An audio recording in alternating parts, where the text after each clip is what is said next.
আর নেব না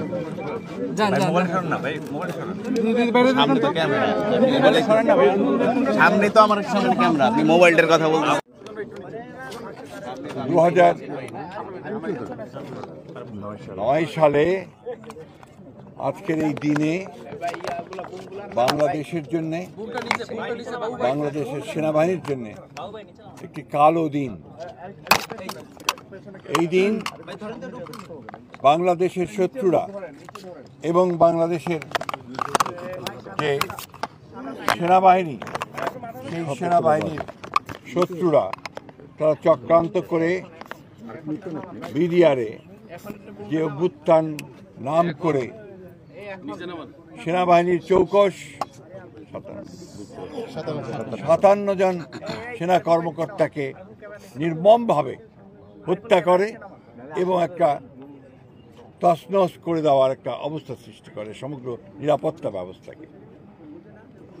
এটা বাংলাদেশের শত্রুদের উদ্দেশ্য ছিল, প্রধান উদ্দেশ্য ছিল বাংলাদেশের নিরাপত্তা ব্যবস্থায় আঘাত হানা এবং বাংলাদেশের সেনাবাহিনীর যেন মনোবল নষ্ট হয়ে যায়, যেন তার দুর্বল হয়ে যায়, সেই কারণে এই ঘটনা হয়েছিল। সবচেয়ে দুর্ভাগ্যের বিষয়, তখন যারা রাষ্ট্র ক্ষমতায় ছিলেন, হাসিনার নেতৃত্বে আওয়ামী লীগ, তারা অত্যন্ত পরিকল্পিতভাবে এই ঘটনাটির সঙ্গে যোগ সাজেশ করে যথাসময়ে যথাযথ ব্যবস্থা গ্রহণ না করে তারা এই ঘটনাগুলো করতে দেন।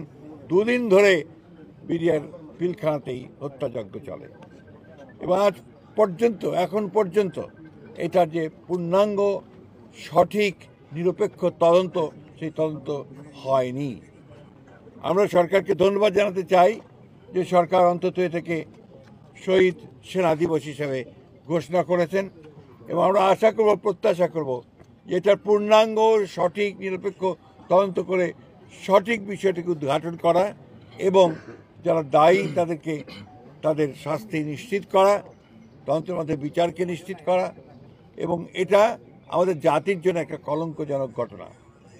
আজকে এই দীর্ঘ বছর পরে, আজকে প্রায় 16 বছর পরে আমরা আজকে সবাই ঐক্যবদ্ধ হয়েছি। দেশের রাজনীতির একটা বিশাল পরিবর্তন হয়েছে, আমূল পরিবর্তন হয়েছে।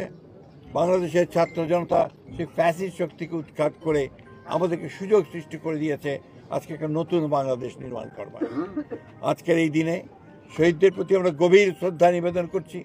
আমাদের দল, বাংলাদেশ জাতীয়তাবাদী দল, আমাদের জিয়া এবং আমাদের পক্ষ থেকে আজকে আমরা শ্রদ্ধা এবং আমরা এই করবো তাদের এই আত্মত্যাগ কখনো বিফলে না যায়। আমরা যেন সত্যিকার অর্থেই স্বাধীন সার্বভৌম দেশ হিসেবে উঁচু করে দাঁড়াতে পারি, স্বাধীনতার সর্বমত করি। আজকে এই হোক আমাদের, আজকে আবারও তাদের পরিবারের সহানুভূতি জানাচ্ছি, সমবেদনা জানাচ্ছি এবং অনুরোধ করব, আহ্বান জানাবো যে সরকার এবং সেনাবাহিনী তাদের পরিবার যথার্থভাবে তাদের ক্ষতি করেন এবং জনগণকে একটা ধারণা দেন এবং সেনাবাহিনী